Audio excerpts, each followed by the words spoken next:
What y'all think, but I think that's pretty.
All right, welcome everyone to our first This Week in Crypto stream here in the lovely year of 2023, which is hopefully going to be a much more exciting and bullish year than the one we just had here in 22, where market caps obviously shrunk significantly. Bitcoin, reduced by about 65% from the beginning of 2022 till the end. And most altcoins, almost every other coin did a whole lot worse than that, assuming it wasn't a stable coin. So here we are now looking at the returns here of the last 7 days from New Year's Eve up until today, the 6th. And yeah, things are actually looking to be moving in the right direction, assuming you're a bull. And there are several reasons for it that we'll jump into. But first and foremost, we'd like to welcome in our good friend Crypto News Alerts, who we've been on one other call with. And we're really excited for you to be here, JV. Tell us maybe a little bit about you and your content for those who aren't familiar. Yeah, absolutely. And Happy New Year, everyone tuning in, especially to you, Brian. I started my podcast approximately 4 years ago. Time genuinely flies. I got started in crypto back in 2017, transformed my life. It was exactly what I needed to find at the time with my distrust with the government and financial system, as we all know, with the US dollar. So I never turned back. In 2018, I moved to Puerto Rico, take advantage of some of the tax benefits being out here on the island. But I've been doing my podcast every day. It's a daily show, 7 days a week, so 365 episodes per year. Today is episode 1155. I'm very passionate about it because this is I believe, my purpose while I'm on this planet. So yeah, it's just something I love to do. I'm passionate about. And I think 2023 is going to be a very exciting year for crypto. I love it, man. That kind of dedication is just unbelievable.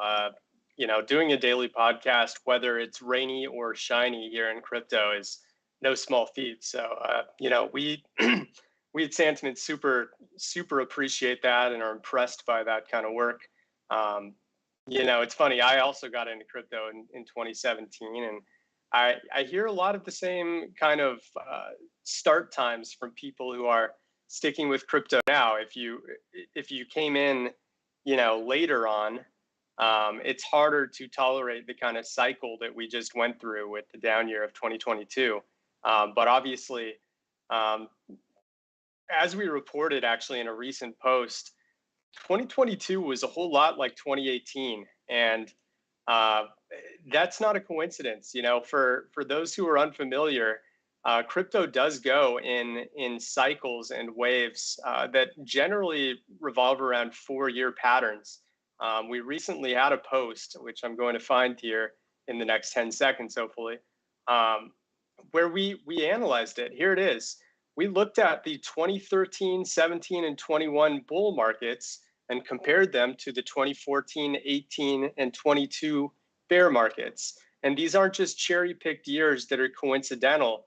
It's widely accepted based around the time that the halving happens in Bitcoin, where we'll often see, the same downswings every 4 years, with 2022 being the predictable latest one, and how they're preceded by bull runs in 2013, 17, and 21. 1 second, I'm getting a notification that my screen is not sharing correctly. Are you not seeing Twitter right now? I can see your Twitter. There's just a box on the top right of the screen, which, there we go. The box. Yeah, that's just my screen. Perfect. Balresh, is it looking okay on the OBS? Okay, perfect. So yeah, as I was saying, look at the percentages here. We had a 5,507% bull run in 2013.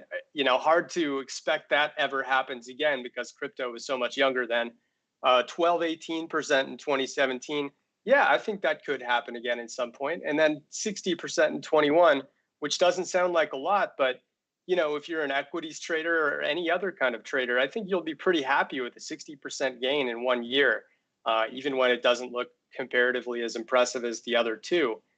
And then, of course, on the bearish side, these are remarkably similar retracements, really 59, 72, and 65% drops in those 4 years. It's not to say it's going to be a guarantee, especially if the crowd starts to accept that as the norm and everyone just suddenly drops their bags. And, at the end of 2025, with the expectation of another similar drop in 2026, if it's a common expectation by that point, it makes the quote unquote predictable result much less likely to occur. But around the halving, it is absolutely coming to be a very common trend now, where we're going to see unpredictability in 2023 and 2024, just like in 19 and 20, where things were up and down, more up than down, I should say, and then very up in 2025 and very down in 26. That is the pattern that we've been seeing going back to around 2011 or 12 or so. And we're going to have to see if it continues. But now with 2022 washed out of our hands, we're at the very least in a more unpredictable market that is no longer, this year that we're just going to expect the worst because of the fact that it was in that accumulation phase that we saw in 2022. So I think that's pretty fascinating. And, in hindsight, after all of the commotion and markets being impacted by, at the FTX implosion, the Ukraine-Russia conflict, the ongoing COVID crisis, there are a lot of things that have impacted markets going down, inflation and recession as well. Who's to say whether all of that were major impacts on the markets, or whether this kind of price retrace would have been inevitable. I do think that these news events absolutely are impactful to price, and we have data to prove it. But in short, we are very happy that this 2022 is over, based on the fact that the pattern pointed to it being a retrace year, no matter what kind of news events came along. So that's all on that. And heading back to our price returns, just to point out a few highlights here in the past 7 days, now that we're a week into 2023, we see that Solana has been the big surprise, right? Because, around Christmas time, people were talking about Solana being an absolute, essentially the next Luna as far as what was going on with its price. Development activity has stopped, and it's still stopped, by the way, which is still a concern, but that has not prevented prices from rebounding significantly. It's back up at $13 now after it got down, I think, below $9.50 just a couple weeks ago. So this 36% rebound has been a nice surprise for the people who actually gambled on a rebound coming. We see Hex has actually done pretty well. I know that Richard Hart has been in the news recently. It's funny because he's obviously in the spotlight often because he gets on debates with other people in crypto, often people who are pro Bitcoin. And whether or not you agree with things he said, it's not our place to tell you whether you should or should not. He tends to see positive returns to Hex after his debates. And this past week has been no exception, with another plus 20% increase to the market cap for his project. Lido DAO up 32%, and BitDAO up 22%. But as you would expect, we're going to try to revolve our discussion today around Bitcoin, and that's what JV is here to talk about as well. And maybe we can start by kind of jumping into some of the Bitcoin metrics, and maybe talking about some of the news events and network activity that we've seen. And before we jump straight into the raw data, JV, I know you had a few topics of conversation. Maybe we can discuss a few to kick things off. Yeah, absolutely. Sounds great. And I appreciate your analytics as always. I've been following Santiment for a very long time. Shout out to Philip Swift, by the way. Yeah, man, it's a lot of uncertainty in the market. For 2022, the bulk of the year was stuck in fear and extreme fear. Investors are panicking at all-time highs, which is very apparent. As we all know, the FTX debacle caused a lot of drama and contagion in the industry, and we're still seeing the after effects of that in real time play out. Bankman-Fried got released on bail for $250 million. That was the bail. Typically, you put up 10%, but rumors circulating. The parents only put up a $4 million property, and then there was two mysterious figures that were redacted and didn't want to be, uncovered. We have the drama going on between the Winklevoss twins, who own the Gemini Exchange, and Barry Silbert, who is the owner of the digital currency group, and Genesis. They just announced, or there was an open letter. I'm sure you probably saw it, Brian, and everyone here, which went viral on crypto Twitter, where ultimately Cameron Winklevoss was calling out Barry Silbert, saying, when are you going to pay this $1.6 billion, which is owed out? And then Barry Silbert responded, ultimately pointing the finger back, to them. And so they're just blaming each other at the current, time and landscape. But it'll be interesting to see how this plays out, as a lot of major lenders right now do not have the liquidity. I would imagine if Barry Silbert had the available $1.6 billion plus dollars, he would pay it versus being called out and lawsuits going back and forth across crypto Twitter. So it really makes you wonder. Just express extreme caution right now, as there still is a lot of uncertainty clearly in the market. We also touched upon Mt. Gox earlier. They're not going to be repaying back anyone until at least September, so don't expect that to dump on the open market anytime soon. We have Hobby Global, a major exchange. There's rumors that Justin Sun is really the guy behind that exchange, maybe owns a percentage. I don't know. But nonetheless, they just announced laying off 20% of their employees. I also heard rumors of their stablecoin depegging, from the US dollar. I don't know if that's USDT. Correct me if I am wrong. Is this Huobi? Huobi? Yeah, am I pronouncing it wrong? I call it Hobby Global. I've heard several pronunciations. I'm sure that yours is no more correct than mine is. But I think their stablecoin is Huobi token, no? Which is down 10% HT.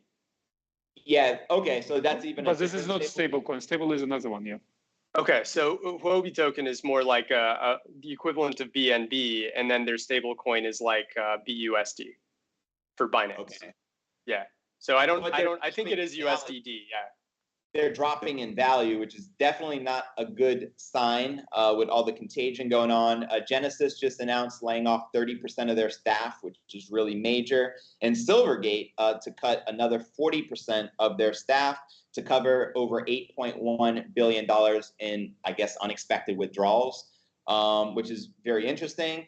And leading into price predictions for 2023, a couple of the boldest predictions I would call out is billionaire venture capitalist Tim Draper. He's been predicting a $250,000 Bitcoin price for a few years now. He doubled down on that prediction for 2022. It didn't come to fruition, and he shared a very optimistic tweet more recently on Twitter. I think it was New Year's Day or New Year's Eve, with his prediction on his hat and on his shirt saying 220,000 by 2022, but he has still doubled down on his prediction for 2023, and he says it's inevitable Bitcoin reach $250,000 before the time of the next halving, which we all know is going to occur in 2024. And then we have Standard Chartered, who is probably the most bearish, pessimistic outlook on Bitcoin for 2023. They said they would not be surprised if Bitcoin hit a low of $5,000 this year. Then we have Mark Mobius, another guy who has been making some calls. He calls for a $10,000 low for this year for 2023.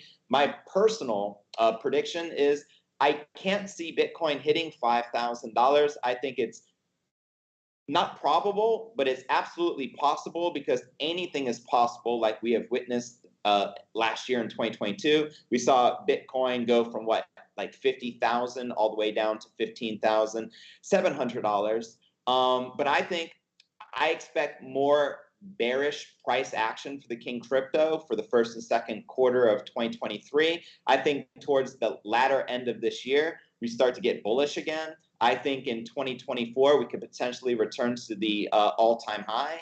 And I don't think until 2025 if the 4-year cyclical cycle is intact, which I still currently do believe it is, that's when we reach a new all-time high, surpassing the previous one, which was around 69,000 back in November of 2021. And if we were to just 2x very conservatively from the previous all-time high, we can realistically expect a $138,000 Bitcoin price by 2025.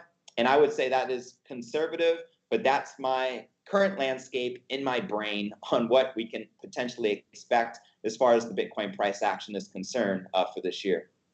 Yeah, I love that rundown, JB.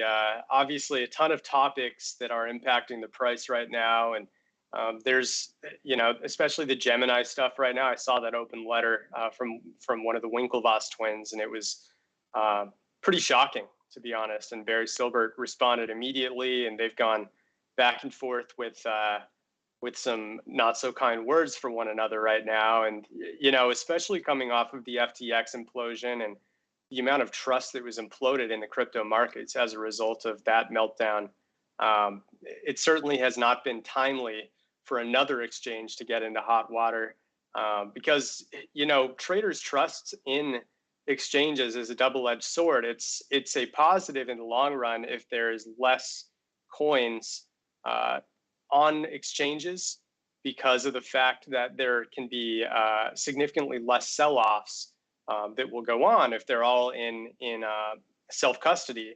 But at the same time, these networks need circulation and movement on their respective networks in order for prices to go up in the long term, especially Bitcoin. If all Bitcoin is sitting in self-custody as a result of traders being just too paralyzed and afraid to put their coins on exchanges, we'll see circulation and daily active addresses dry up. And those are our two primary utility metrics that we'll show here on this call. And you'll see that, it has a negative impact if you're seeing that these coins are just no longer being moved or transacted unless there's this huge price movement that causes traders to actually want to move them. So it is a concern right now. And, you mentioned the 4-year cycle as well. And I always like to look at what might be my new favorite market cycle graphic, which was posted by the Rational Root. He's put out a couple iterations of this, his last one here on New Year's Eve. And if I know there's a lot going on here, but this spiral perspective really puts things in a way that keeps things in a lot of good context, in my opinion. 2022 was essentially this quadrant here: complacency, denial, panic, and capitulation.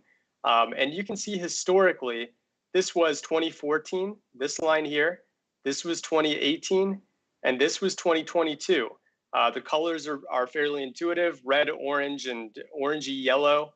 That is the bearish cycle where prices are going down. And history essentially repeated itself, just like it did in 2018 and 2014 this previous year. And now we've entered 2023, which he has highlighted as the depression / I'm an idiot cycle. And as mentioned, it's kind of an unpredictable one. We've seen green in 2015. We saw a little bit of orange and yellow to start 2017, followed by, a very good run to end the year. And then now we're in this question mark phase where we're going to have to see how it plays out. But the halving will be occurring in the spring or summer of 2024. And you can see what happens directly following that. And that would be the thing to look forward to. So I love to look at this chart and kind of see where we're at right now. He's identifying that we just passed that bottom, but it doesn't mean that we can't go lower. I've seen all sorts of predictions ranging from 5,000 all the way up to 250,000, as you mentioned. While you were talking, I looked up the hashtag Richard Hart was right, which I saw was trending on Twitter yesterday. And that was Richard Hart,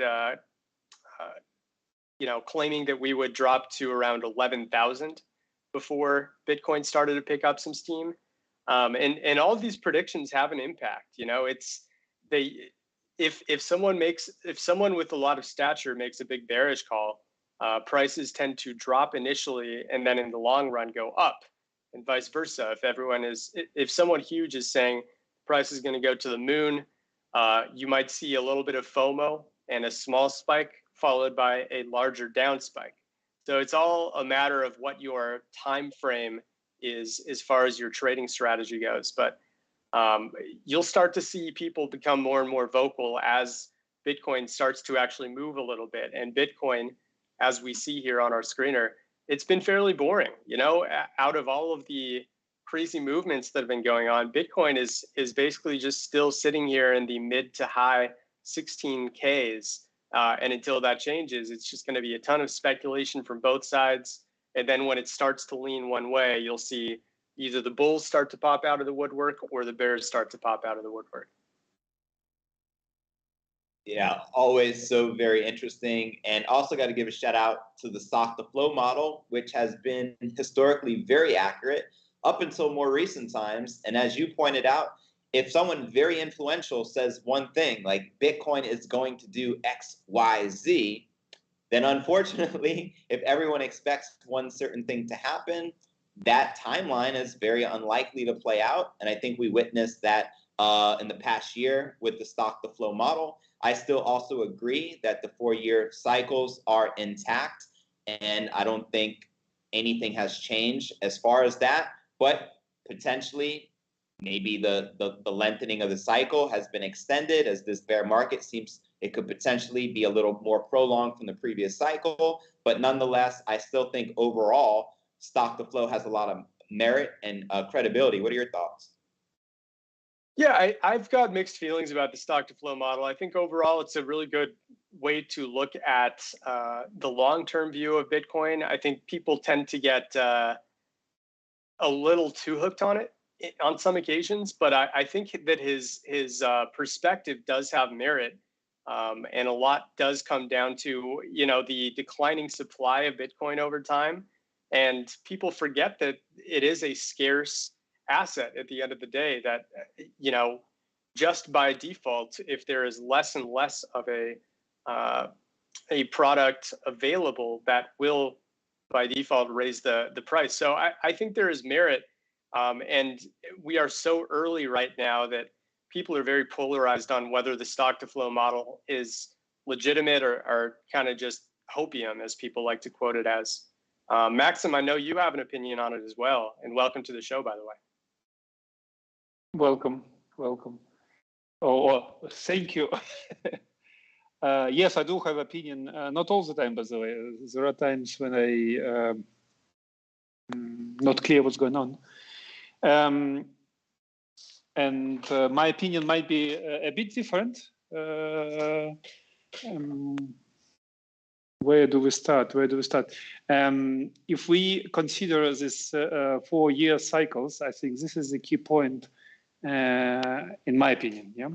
And I'm writing an article, but it's difficult to write because it's a kind of big and controversial topic. There is a chance that we finished the very super cycle, so to say, which consisted of 3 times increases and 3 this down years. So as people do speak quite a lot about this 4-year cycles, this is not what is going to happen. Something else will play out. My thesis is always that the market is here to confuse you, or to say in a soft way. Sometimes it's more than just confuse it, just rip you off.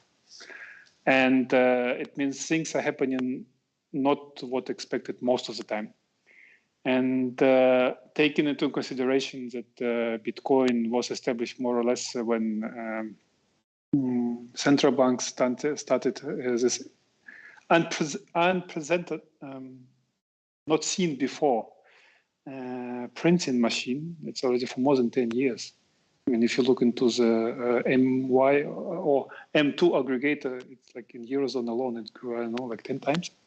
So, and all this time, a big part of Bitcoin, of course, it's innovation, but it's also fueled by what we've seen in government doing, what kind of things around. Now it's changed last year, yeah. So now it's a very unknown territory. So cycle will be different, and in my opinion, will correct the whole move from 2009 or 11, whatever you count. Everything has to be corrected down, and it's nothing happens in one thing. But it takes time. 1 year passed. I think this year correction will be 3 years, around 3 years. And now we are facing, I don't know if it's now, a bit later, at least 6 months, very good, strong rally. Just because everything looks so bad. Yeah, everything looks bad, so we're ready. Like really bad, yeah? Like So many liquidations, so much blood in the street. Yeah, layoffs. I don't know. Like you really need to look for any good news to find good, and in a normal economy. So I think we are about 6 months ready, but then the cycle down will continue. And unless MicroStrategy is liquidated, BioReceivable liquidated, they, in my opinion, will suffer and will be liquidated. Probably not just in this turn. And once this happens, that's it. That's the ultimate bottom. This is how I see the things. It doesn't have to be like 3 years, it can be 2 years, it can be 5 years. Like time in market is the most difficult part. But it has to be very severe so that people question. Now, no one from us questioning Bitcoin. We should be questioning it, like really questioning, are we able to survive it? And it will be probably hard from where we are now just to push, like double down even more. That's why I'm saying, yeah, likely 6 months rally we should to relieve pain we experienced. But the general view is like this: big cycle has to be corrected, and even halvening will work differently this time. I don't know how exactly. Yeah. We'll see when we're getting closer to it. It will definitely have an impact. But maybe it will be priced in before. You know what? It never happened in the past that halvening, or at least the last 2 times halvening, was always kind of started to accelerate thereafter. It was halvening, sometimes of rejection and not growing, and then it catapulted. Maybe now we'll have Bitcoin going to 30,000, 40,000 before halvening. And then when everyone believes, okay, now we're really 2.5 million, 1 million, say, okay, choose. I mean, German, choose. Bye-bye, and then we go down just for the second leg. This is what really extreme confusion of the market. Yeah? And I always try to find a way what will be extremely confusing for 90% of participants. And that might be the scenario. Yeah. And then we'll come back. When everyone will say, okay, there is no 4-year cycle, it's everything garbage again, blah, blah, blah, then we'll come back to the cycle again. Then it will start working like clockwork, like Swiss watch again. It's like, I'm thinking about this line. But anyways, as I say, I do work on this and a few more things, like including our age consumed and other metrics like MBRE, everything, to put it in the context what the big cycle means. But the main thoughts are, just try to share it now. Yeah, I think the halving is key, and that lines up with your, kind of time frame prediction, Maxim, with maybe something like a 2, maybe 3-year bear cycle, with which we're about, 13 months, 14 months into it right now. This would be kind of the year before the halving happens. We're about 17, 18 months away from it, based on the projected time of each block executing. And around, I'd say May or June of 2024 is when the halving happens. And sometimes there's an immediate impact and prices start jumping up, and sometimes it's a little bit of a delayed impact. And a lot of it depends on just how uniform people's opinions are about how bullish the halving event actually is. If everyone unanimously decides, okay, I'm going to jump in right at the time of the halving, that decreases the impact that the halving will have in terms of pushing the prices up. And prices might already be baked in a little bit by then in anticipation of the halving. But if everyone, like Maxim says, doesn't even believe in the 4-year cycle and thinks it's all garbage and prices are random and non-cyclical in any way, then we could see an exact repeat of what we saw in 2020 and 2016, where it was kind of the initial phases of the halving happen, followed by a very good following year, which would be 2025. So, yeah, I think there's a lot to be excited about with 2022 at least being over. It doesn't necessarily mean, we've hit our official bottom just because the calendar year has ended. But in terms of where we are in the cycle, it's undeniable that we are in that accumulation phase, and sentiment has certainly plummeted to a very similar point to where we have seen previous bottoms. So it's something to keep in mind as we journey along here. through what will hopefully be a better year. But with that said, I think it's a good time for us to actually start looking at some of the metrics here and see what's going on, beginning with what I think is very intriguing, and that is a lot of euphoria and hopium that has started to jump in the past couple of days on crypto social platforms like Twitter, Discord, Telegram, and Reddit. And what we see here from these blue spikes is a whole lot of people mentioning positive words like buy, buying, bought, bottom, bottomed, or bullish. They all start with a B, very coincidental. But what it's really showing is people have started to get a little bit hyped and think that this calendar year, combined with altcoins especially starting to climb fast, is a recipe for a bit of a predecessor to a breakout. And that would align with, Maxim's prediction here of a little bit of a 6-month relief rally going on. So you can see right when these spikes started to occur, Bitcoin's price started to decline. And, this is, of course, just Bitcoin at the end of the day. And a lot of other prices are a lot more extreme than this. But generally speaking, when we see these big euphoric spikes, they do lead to local tops until we start seeing something like this, which is a larger narrative in the negative direction, where people start mentioning words like sell, selling, sold, topped, or bearish, which generally indicates that the market is getting too negative, and that leads to price bottoms. And we're going to have to see how it plays out. But I think that right now we need to see a little less euphoria, and we're already seeing signs that it's come down a little bit. And if fear starts to come up a little, and you start seeing red bars almost as high as the blue bars, or even above the blue bars, that would be a very good sign that fear has taken a hold of the markets and we are due for an upswing. So we're kind of back in neutral territory now after seeing just a very minor retrace the past 24 hours. But I'm excited to see what comes next as we go into the weekend here, or even as we get volatile prices today, if that happens. Another thing that I wanted to bring up is the fact that stablecoins are continuing to grow in terms of the amount of whale addresses out there right now. It may not seem like it because, Tether and USDC, DAI, BUSD, they've all kind of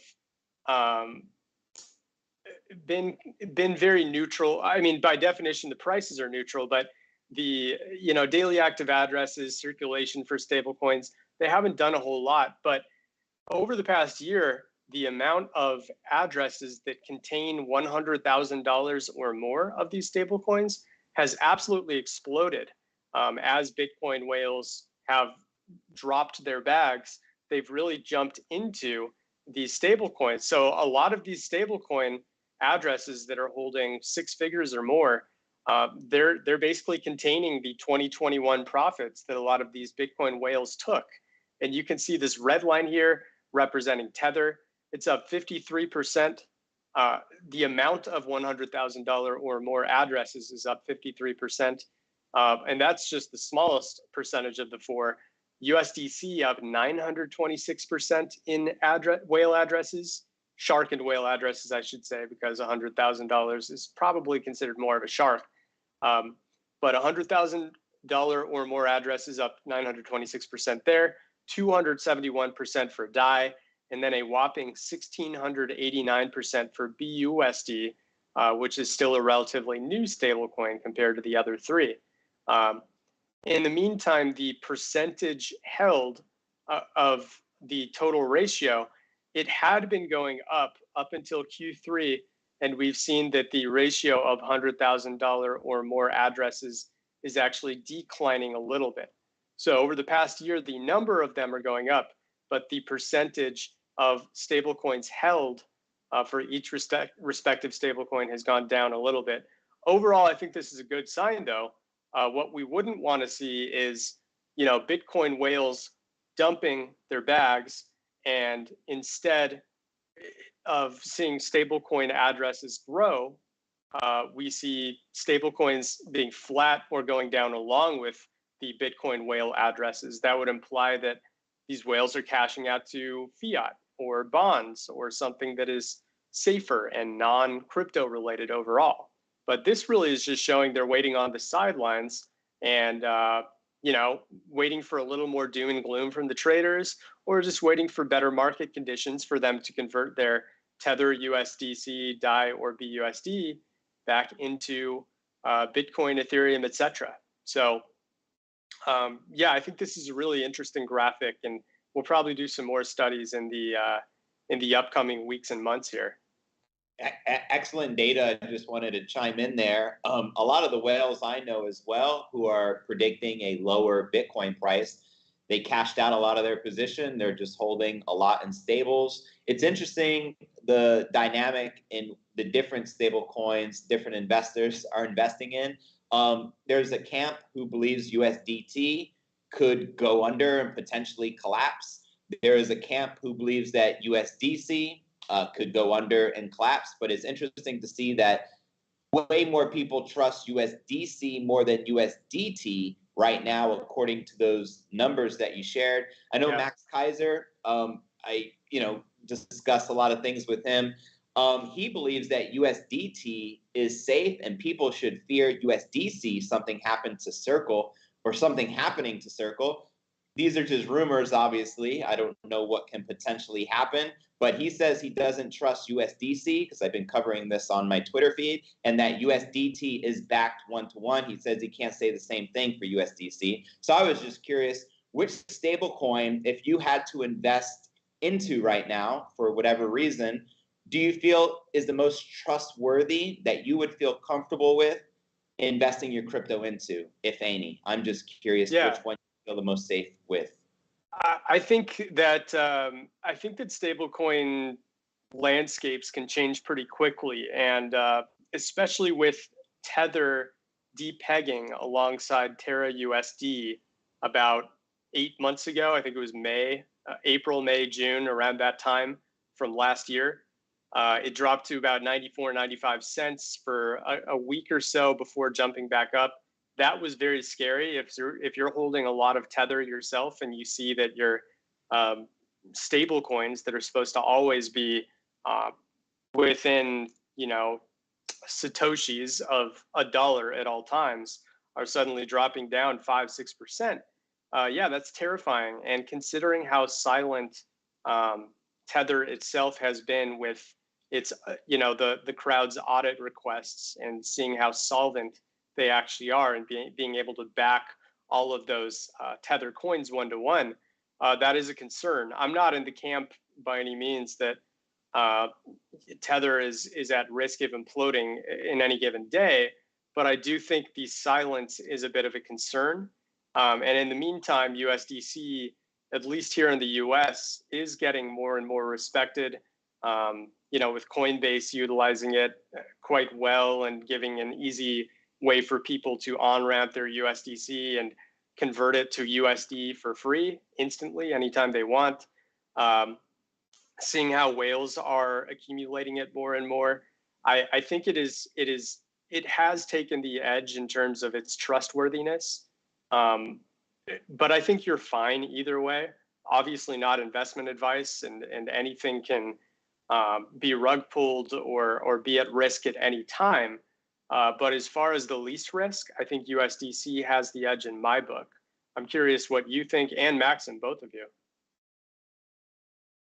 Yeah, I'll let Maxim jump in there because I don't know. I just listen to the influencers, and half the camps thinks USDC is safer than Tether, and the other half thinks the complete opposite. That's why I asked. Yeah, what do you think? That's a difficult call. I personally prefer to hold everything in DAI. For ultimate decentralization, even it has its own risks, of course. But it's mostly due to our treasury management strategies, let's put it this way. Very Ethereum-based, right? Yeah, very Ethereum based, and it's not frequent. We'll balance in our portfolio, I don't know, a few times a year. So it's there is no need to utilize neither USDT nor USDC, unless we decide, and we're like actually considering at the moment to make some kind of strategies, DeFi strategies, which would involve either one or another. And here, yeah, it's a very difficult call. I actually agree with what you said, both. That on the surface, it might look like USDC is more safer, or at least this is what majority believe. But professionals, I know, they still use USDT. Professional traders, they have no problems with that. And yeah, it's a very difficult call. And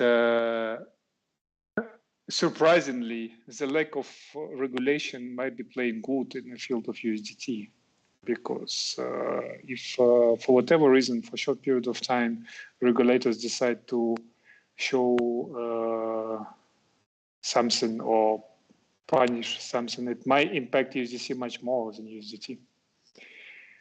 And yes, this is what people don't talk. They only talk about, yeah, we don't know what the money is behind USDT, and is it real or commercial papers most of the time. Yeah, what is this commercial papers?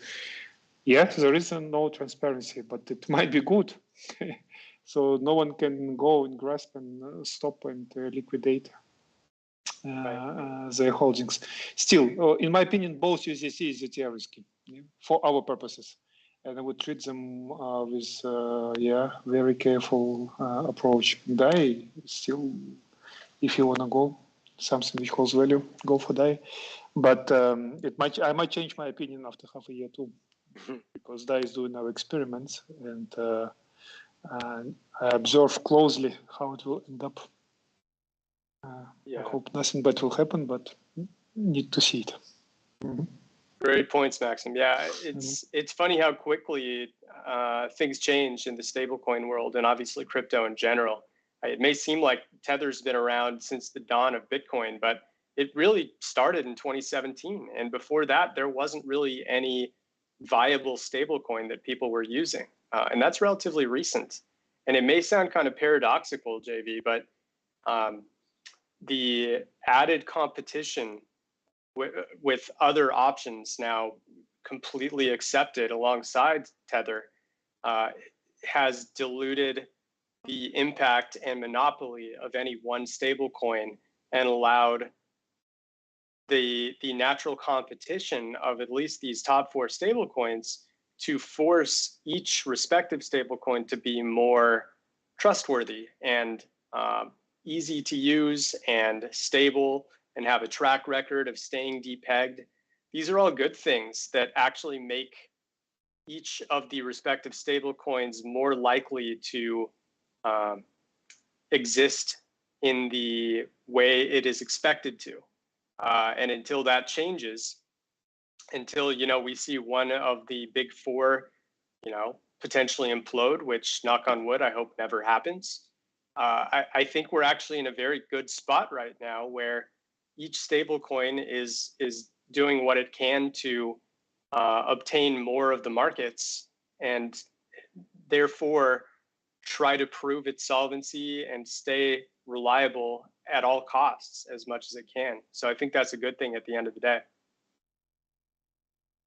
Good stuff. I appreciate you breaking that down. Very good insights to know of. So thank you.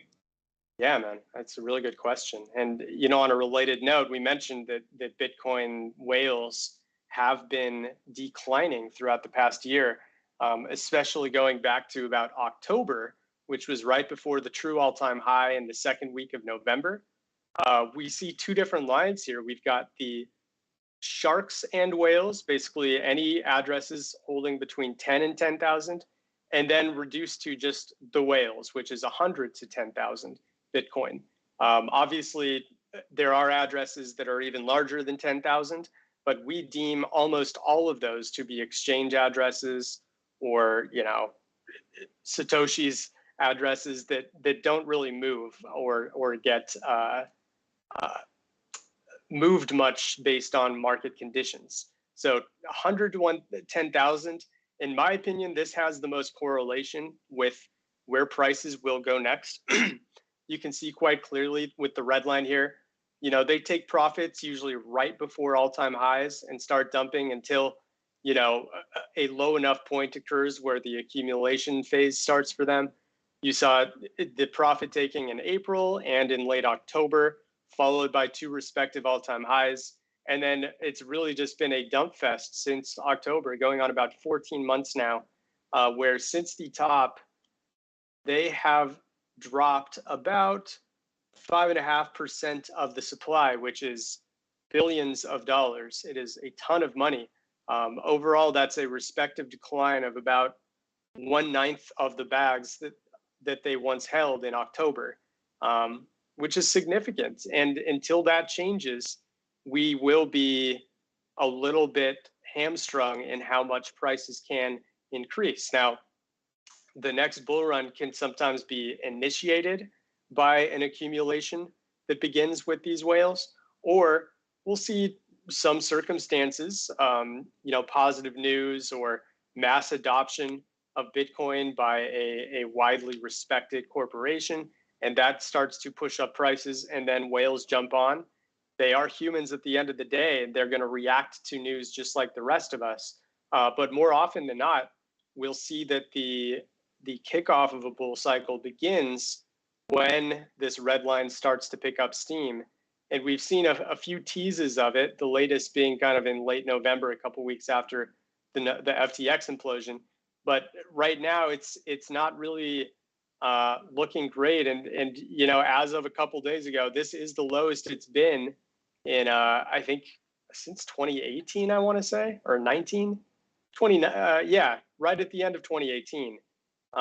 That's the last time that we saw the percentage held by these 100 to 10,000 coin whales being this low. So we've still got an uphill battle ahead of us, regardless of where we are in that 4-year cycle that we discussed. It's deja vu. It really is. A little over 4 years later. Exactly, yeah. So we talked about stablecoin and Bitcoin whales. On the note of Ethereum really quick, and we'll keep this brief, we're seeing a big uptick in whale transactions, actually. The red bars are the $100,000 or more transactions. Yellow is $1 million or more transactions. And they both spiked just a couple days ago to their highest level since the big dip buy that occurred right at the local bottom in mid-December.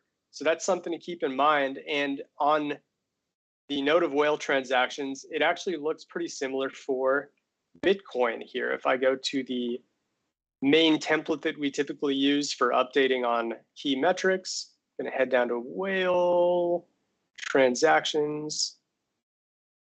If I can find it. There we go. Let me just go to the last year and check this out. We see a similar spike here on Bitcoin as well. So there definitely has been a little bit of hint of increased interest from the powers that be, the large addresses out there. And it doesn't look like it's had much of an impact on price yet. But if we see a little bit of a sustained effort in getting more and more of these $100,000+ transactions, I would consider this a good thing, because typically these spikes are indications of a price direction turnaround. So prices are moving down, we see a big spike, prices will then go up for a bit. If prices are moving up and you see a big whale transaction spike, that generally is a profit-taking spike, and you see prices move down. So that's definitely something to keep an eye on.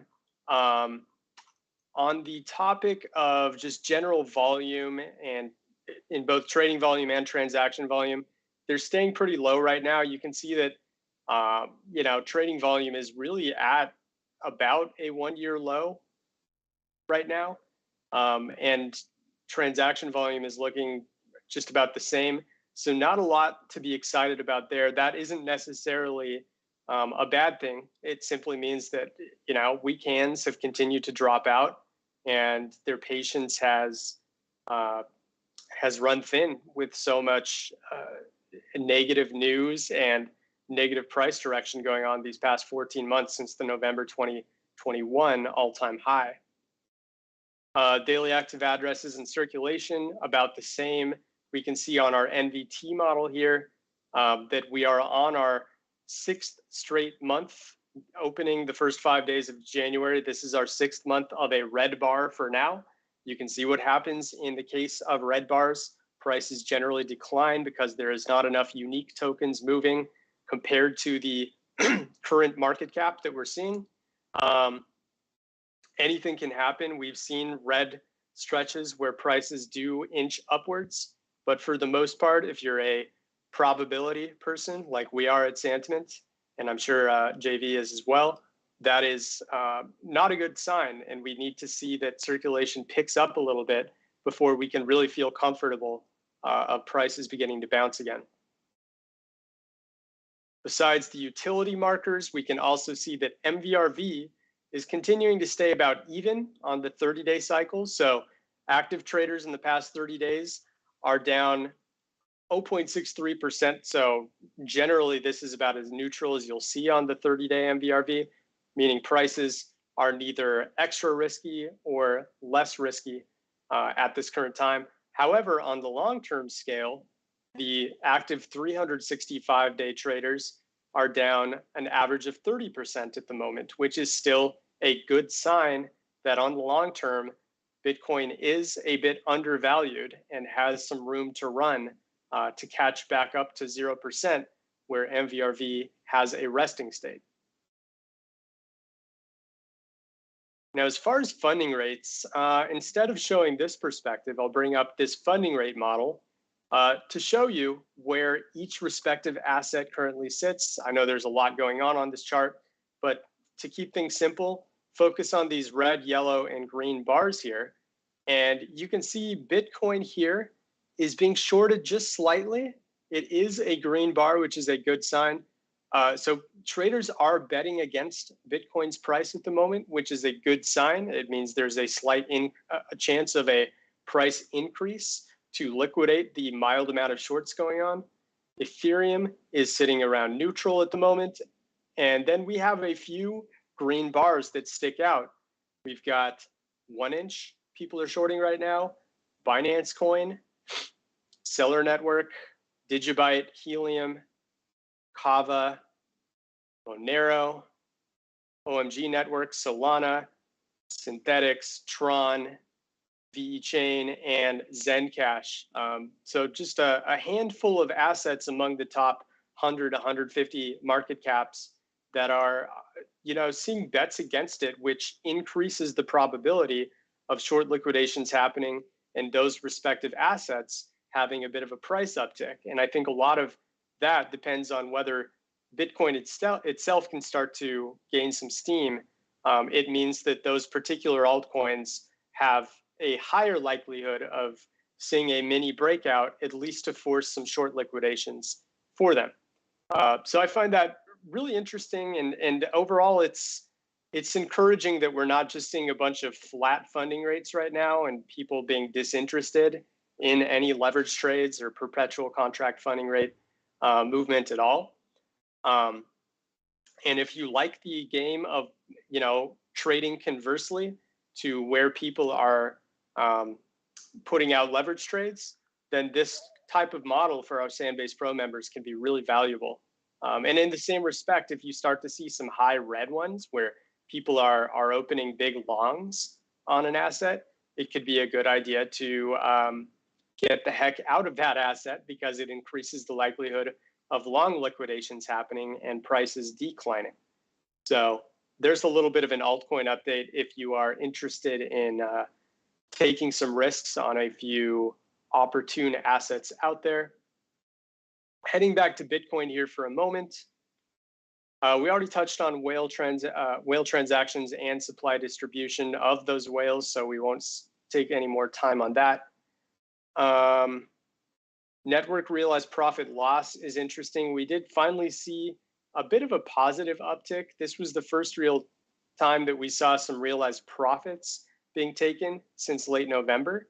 But for the most part, I mean, it's pretty clear that it's been a lot of realized losses that are accruing, and that increases the likelihood of prices rising to make up for all of these realized losses that are being recorded on the BTC network right now. And then it's also worth noting that the supply in exchanges continues to stay very low, whether this is due to the lack of trust that traders have in exchanges, or if it's just a continued pattern of more and more people being interested in self-custody anyways. The fact of the matter is that only 6.76% of Bitcoin is now on exchanges, which is the lowest we've seen since going back to 2018 or so. And that is a good sign. Overall, we want to see the supply in exchanges stay low.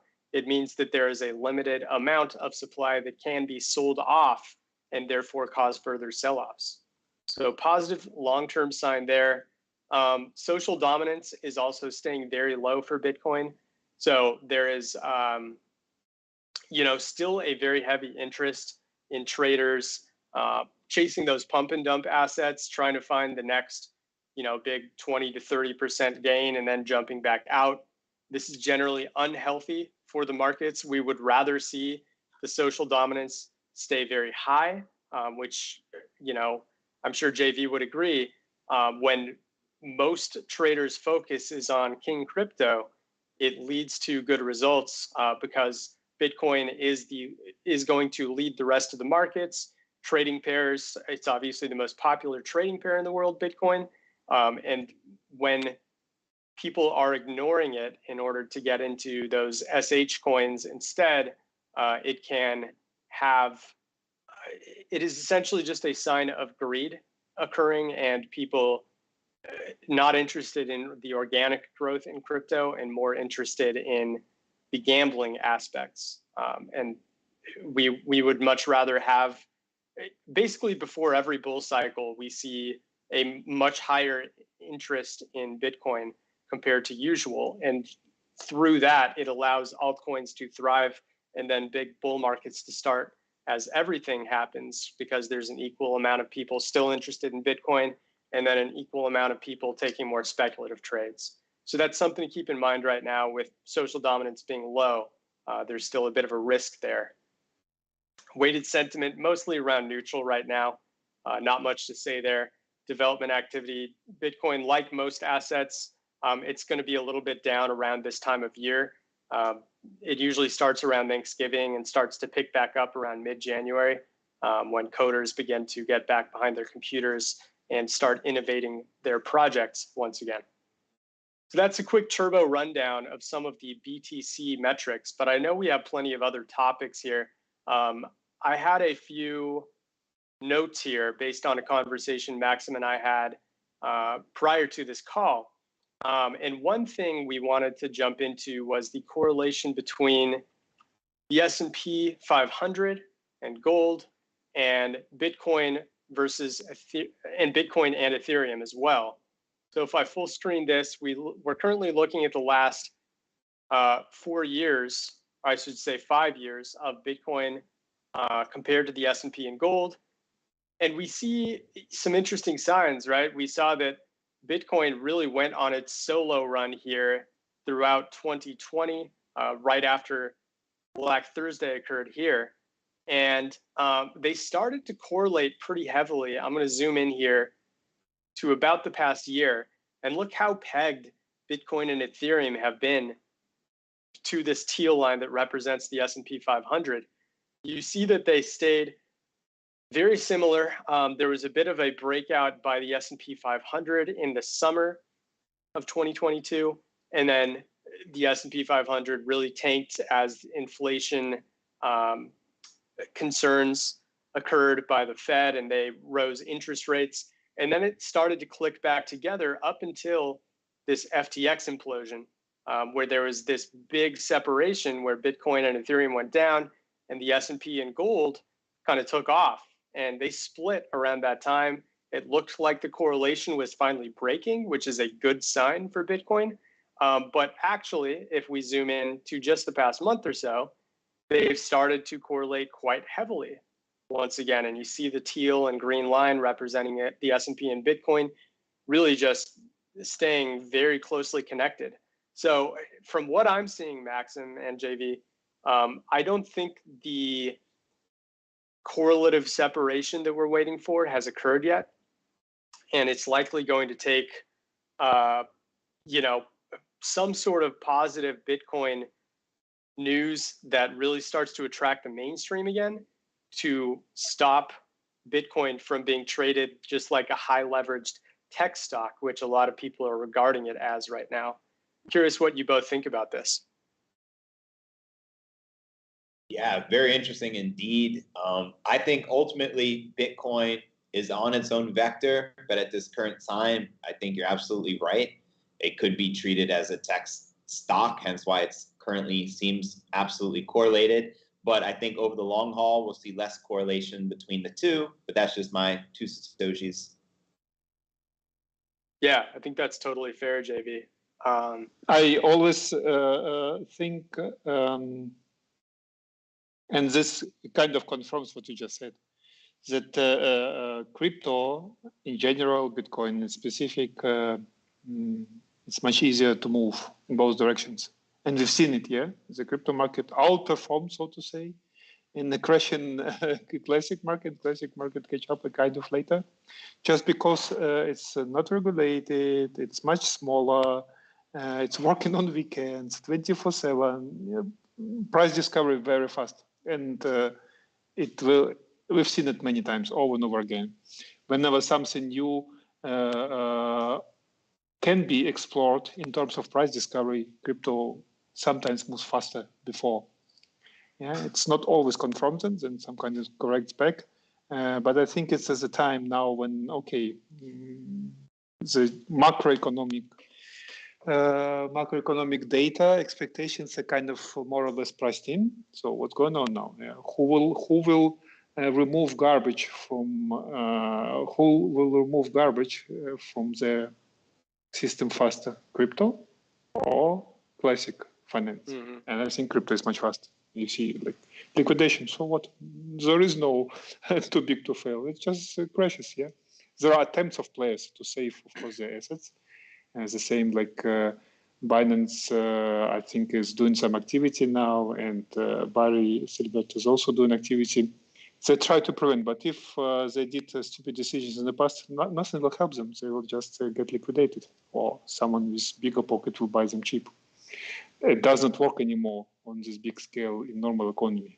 Yeah? Imagine, I don't know, Wells Fargo or Credit Suisse here in Switzerland bankrupt. Not possible. It's just not possible. Government will step in. There is no government activity in crypto. It's just, okay, we're in cleaning process, everything clean out. Okay? So it's likely we will build the bottom fast and we will recover fast in crypto. So it's like a bottom line. And actually, the moment we start seeing this divergence or correlation is broken, that might be early signs that crypto starts moving on their own. Kind of, yeah. Absolutely, yeah. It's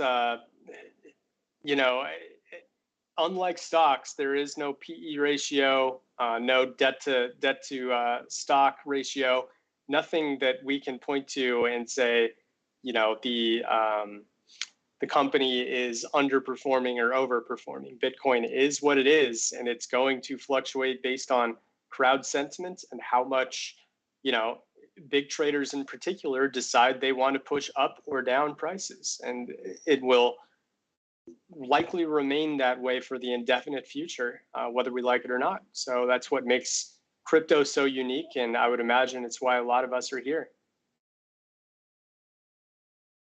All right. Now, besides that, we also wanted to get into ENS really quick, Maxim. And this is kind of something you wrote about recently. And I'm curious what your take is on what makes Ethereum naming service special. I'm familiar with it a little bit. I know that it offers the service of allowing you to get domains and put it on the blockchain, which is very unique. But yeah, feel free. The special here is not even or not particularly only ENS itself. Just I try to imagine, like put yourself, you're a fund manager, yeah? And there are quite some who has money. Now, you know, the whole space is now very risky. Yeah, and there are risks you even not aware of. Yeah, even sometimes people running projects not aware of the risk. So, and but you have a feeling, okay, we might be having the bottom. So, what choices do you have? Of course, Bitcoin, Ethereum, they have exposure, but you want a little bit more beta. You want to take more risk. So, what you want to do, you just go, okay, where is decentralization, supply already on the market, and there is very easy story. So that in the case you want to pump it, it's easy to do. And this is where ENS comes into play. Very easy story. Yeah, grab your handle, yeah, Web3.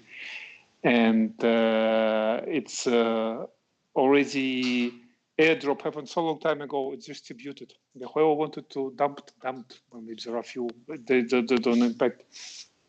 And it's a very long time on the market. The solution itself is even longer than the token.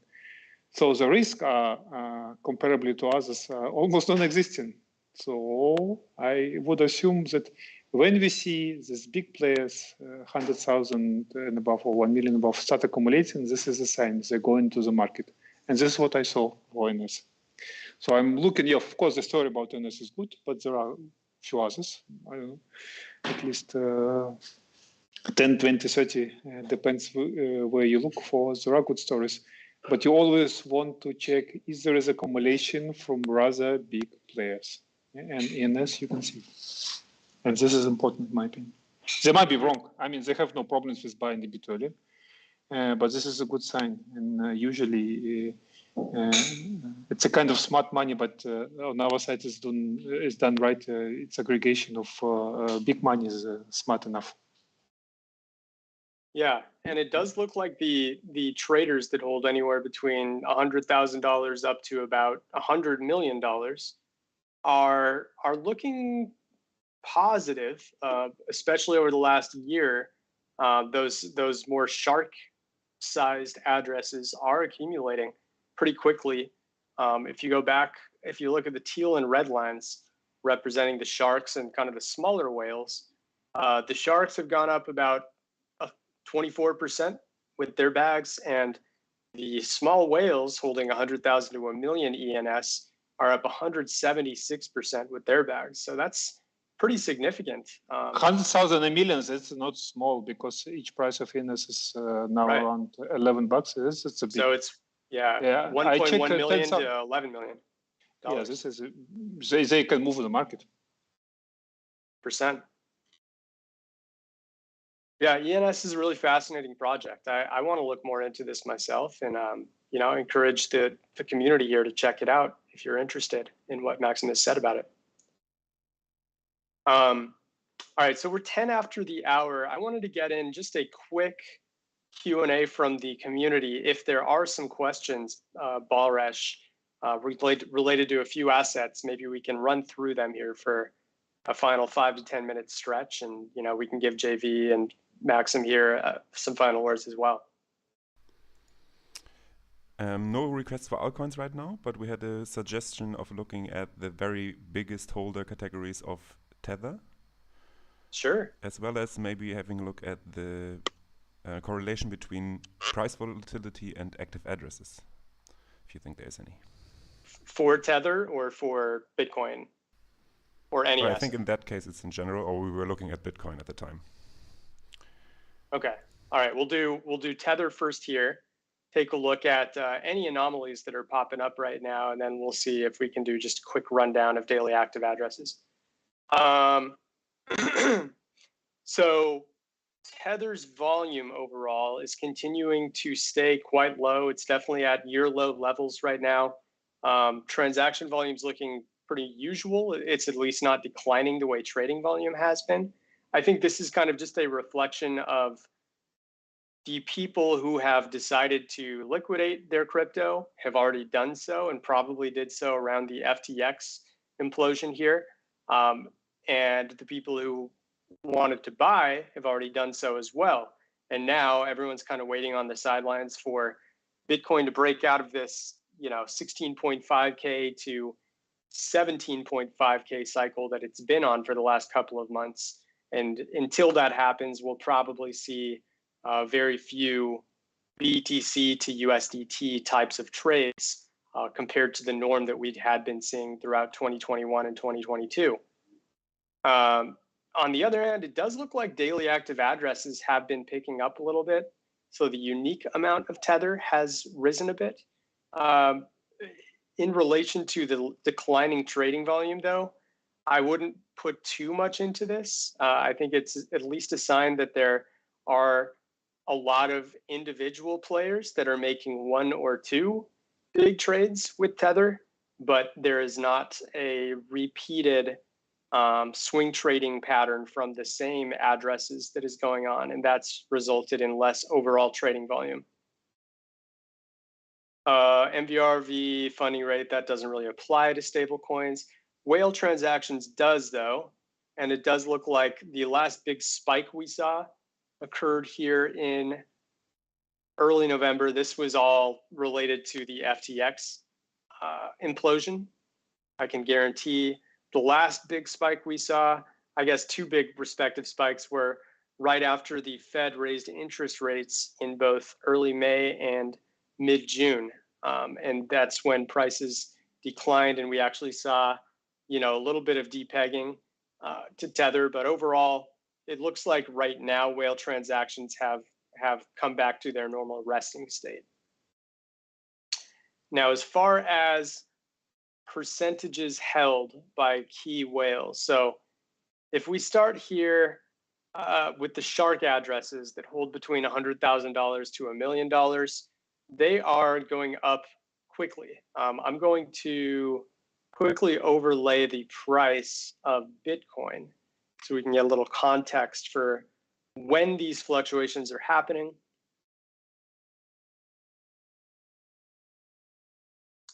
Let's make that our usual green color. All right, so our sharks are up significantly since the bottom here in early August. The 100K to $1 million holders of Tether have added about 23% more to their bags. That is huge. The 1 million to 10 million, now we're starting to get into the small whales.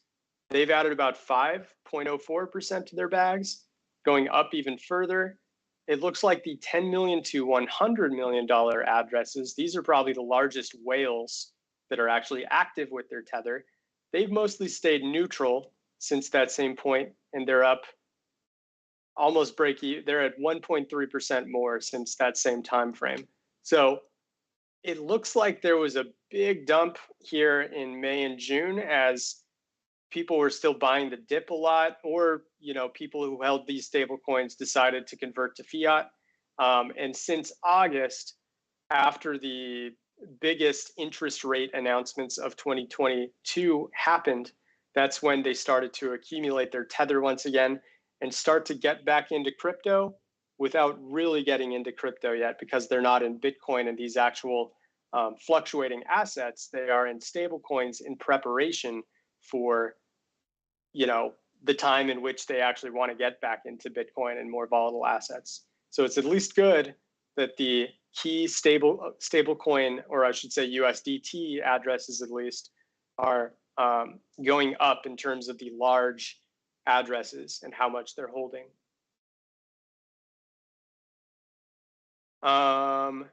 Interesting to see that a lot of the dormant movement happened between early November and the end of 2022.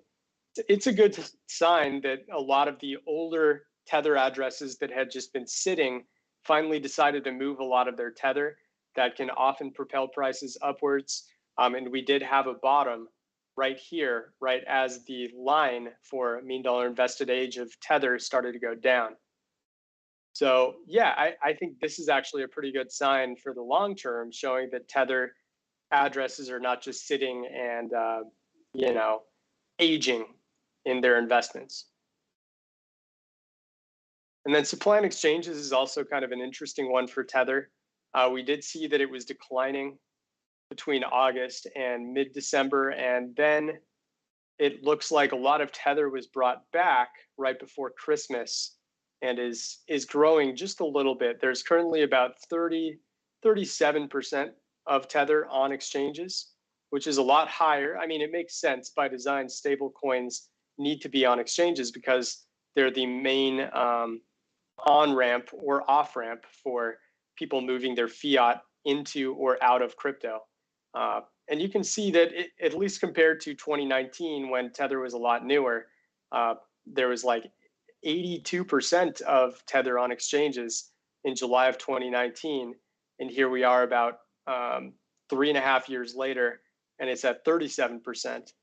When the bull run was really kicking off here in the summer of 2020, the supply of Tether on exchanges was down to about 11%, which I would imagine happened because a lot of people converted their Tether into crypto to start riding up the bull run. And yeah, up until May of 2022, I think this was the point in which people gave up on buying the dip and started to more permanently move their coins back into Tether. May is when it happened, and it's kind of stayed in this mid-range ever since. So I think that's a pretty good summation of Tether. And then really quickly to get to the question of Bitcoin's divergence of daily active addresses compared to its current market cap. Go back to the last year. I think it was compared to price volatility, actually, not just the price or market cap. I'm try to think of how we can actually measure that.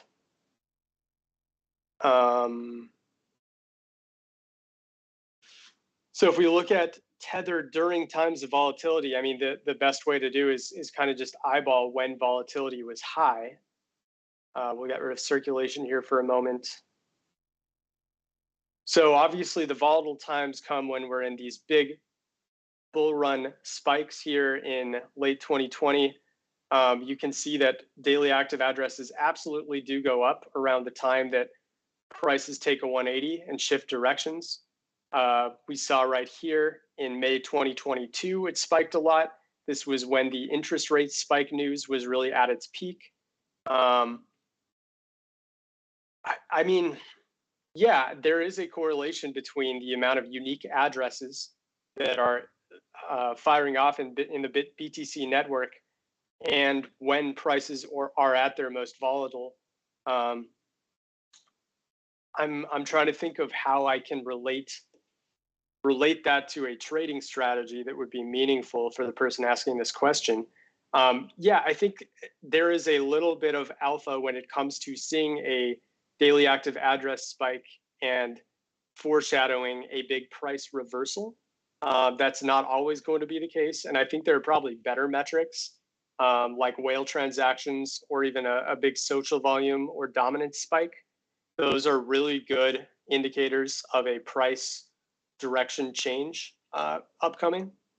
But you can see clearly, you know, when there's a huge growing rise in daily active addresses, especially if it's kind of flattening off as prices are still growing.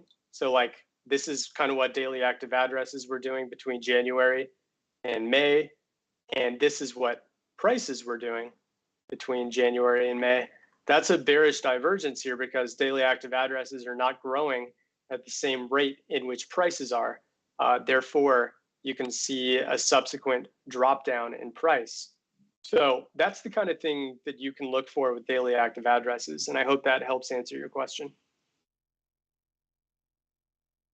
All right, now final thoughts. You know, it's going to be a bit of an unpredictable year as we talked about throughout this call. But, you know, I'm curious from you, JV, what are the big news stories that you're keeping an eye on that might help to signify, you know, a price rebound or a further price plummet here in the early portions of 2023?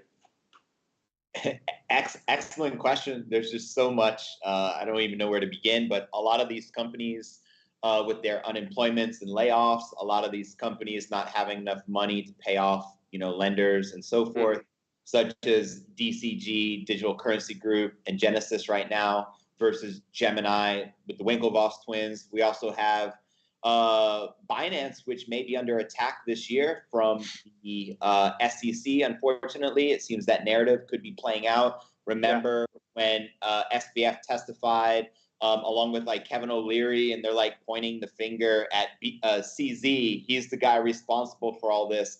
So that timeline can play out. So obviously, if another major crypto exchange got attacked or went defunct, we can see a massive drawdown.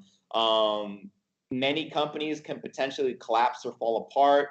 This could happen to a potential stablecoin. There's a lot of uncertainty. If any of that uncertainty plays out, we're likely to crash way, way further than where we're currently at. We also have to keep in mind the overall macroeconomic perspective, which is looking very dire right now as well.